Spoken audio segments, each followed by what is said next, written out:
Everybody, welcome back to the channel. I really excited today to chat a little bit more about um, what we're going to be doing for the next few months here on the channel. Going to be talking a little bit about this new Star Wars television show that's coming out uh, on Disney Plus streaming service, totally free if you have a subscription.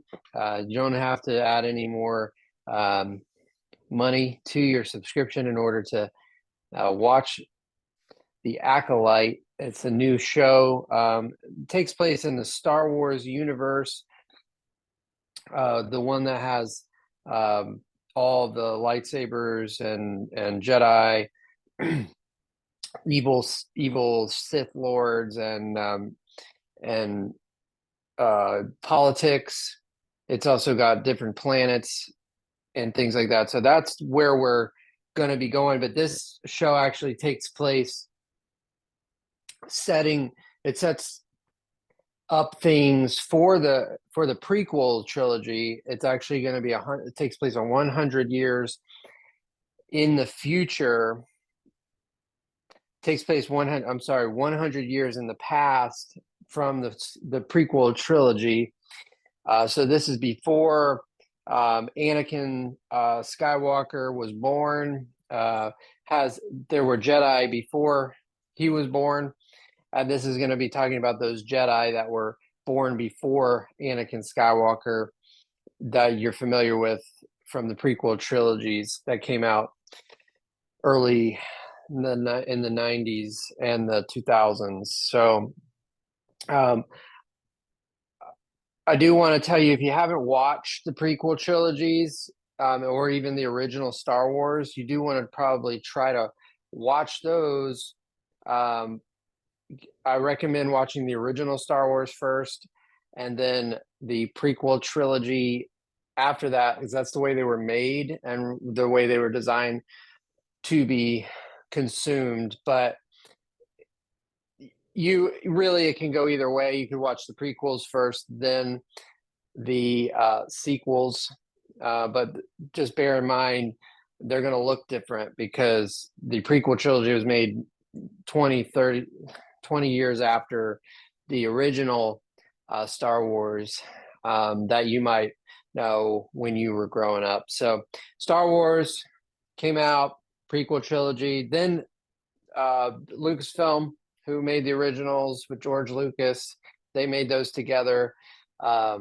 They made another trilogy once they gave everything over. They donated Star Wars over to Disney, and then they made another trilogy. Those are the most recent ones. This actually is a Disney, one of the Disney properties. So you can see that there's no Disney logos on anything or anything. Like, they're not going to be wearing any kind of stuff that shows Disney owns it, because they still want it to look and feel like it's within the Star Wars universe. Things are going to look futuristic but gritty, kind of. It's almost like it's not your Star Trek clean, everything's nice and pretty. Star Wars has a gritty feel to it in a lot of ways. Some things are fancy, but most things they look like they've been lived in for a long time. Like you've had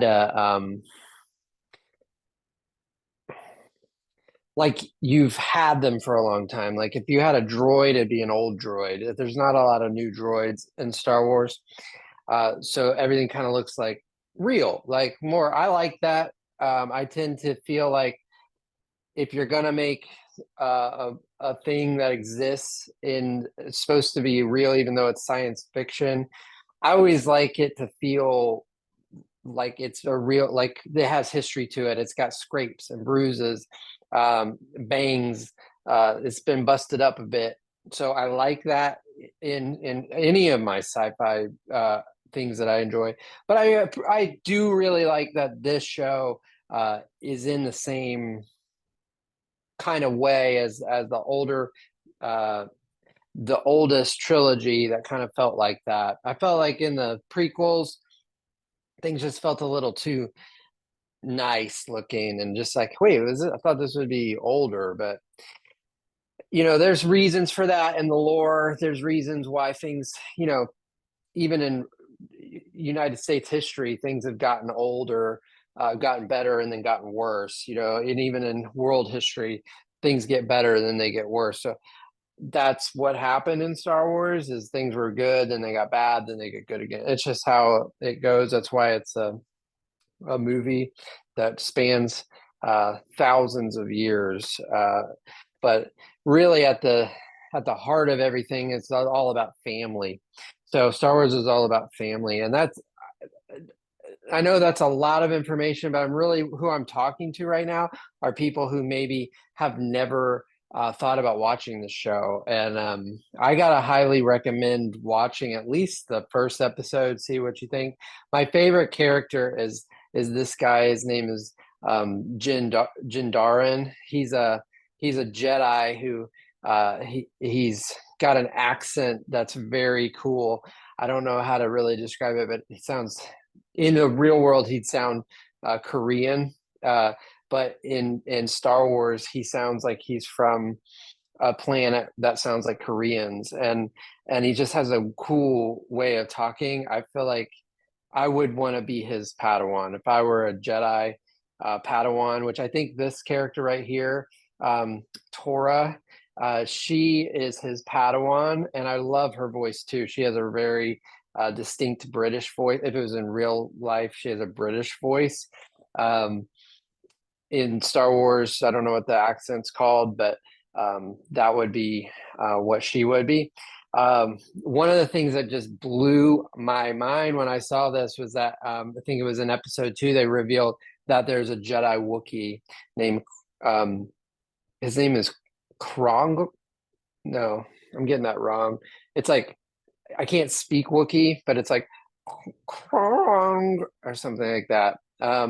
And then this guy is very cool. He's kind of like, if there was like a Bridgerton character in Star Wars, he'd be kind of like that. He's a very attractive, kind of like, he's not manly. But he's supposed to be good looking. Takes his shirt off in the second episode and shows that he's got like big muscles and stuff.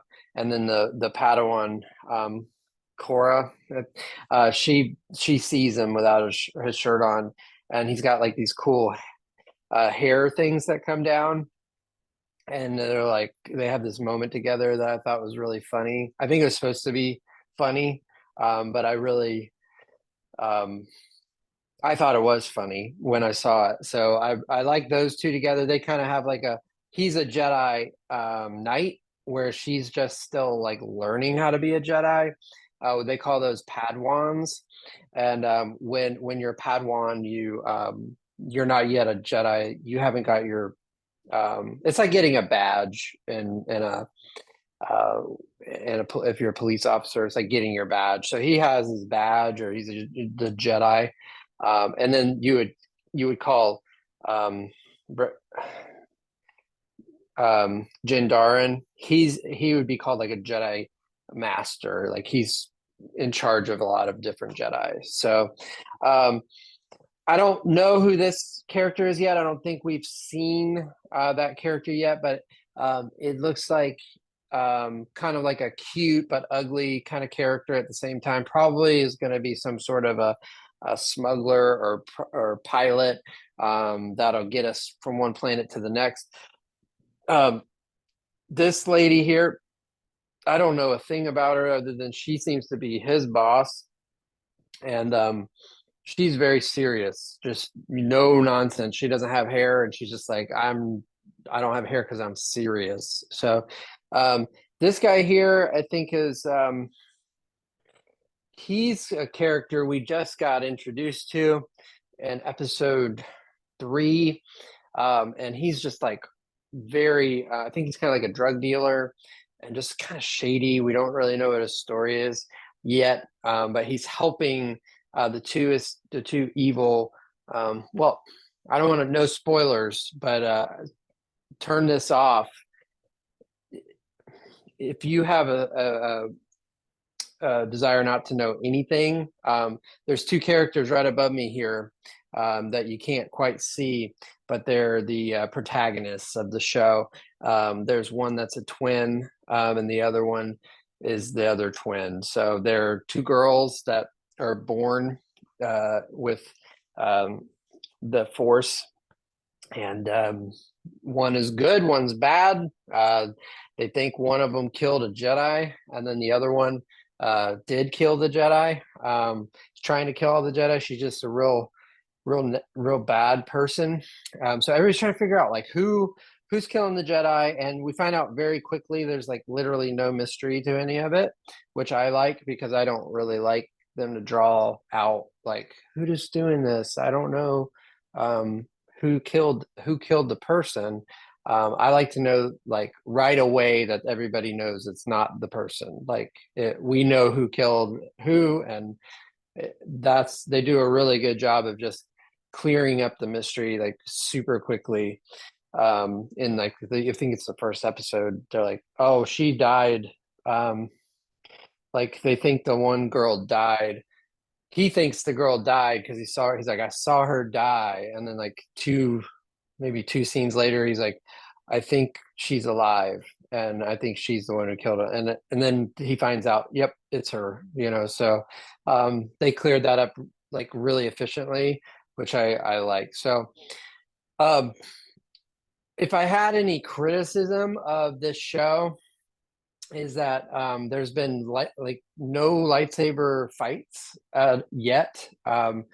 There's just a lot of force fighting in the and the Force is hard to see on screen. So like you can't there's like it's low impact because like somebody will throw something and throw a knife and the other person will block it with the lightsaber, but there's not anybody getting hit with lightsabers, and I tend to like the lightsaber clashing together.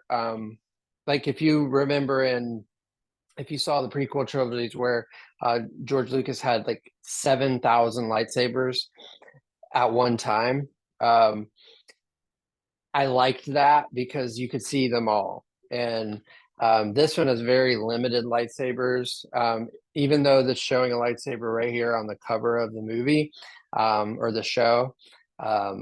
They typically, lightsabers aren't that big a deal yet. He uses a lightsaber, Din Djarin does, but and then there's these other group of people in episode 3, which is at the time of recording, that's the last episode that has been released to the public. I've seen all of them so far because Disney sent them over. So I have seen past that, so I'm trying to be careful that I don't reveal too much of the plot.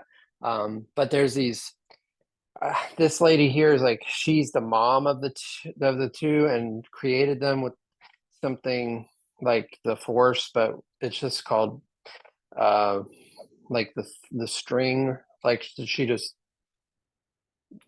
she put the string together or knitted them together or something like that. It's all kind of unclear how it happened, but it's good. So yeah, I'm really watching it, and I just thought now is the time to check it out if you're going to, because everybody is really into it right now. I think generally people are liking it, and I think most of the things you're always going to have people who don't like it. You're always going to have people who don't like Star Wars. Even when I was a kid, most people when I say Star Wars, they would say that you mean Star Trek, and I would say no, I mean Star Wars. It's the one with the lightsabers, and then they would know what I was talking about. So, but they didn't like it, and I could tell when they were talking to me about it. So, listen, I appreciate everybody who's been checking out the channel, who likes and subscribes to everything. I don't really need you to do that. It's nice for you to do that. but I'm not asking for that. Um, I'm not trying to make money off this channel. I'm really not trying to even be, I'm not really interested in anyone seeing this. Um, so I, if you do like it, I will appreciate it. But I won't do much more than that. And I just like to be honest, because I'm not in this for clicks. I'm not in this for subscribers or even anyone seeing this. So, but I appreciate you. And if you want to join my Patreon channel to support me and what I'm doing, I do this right now. I do this full time.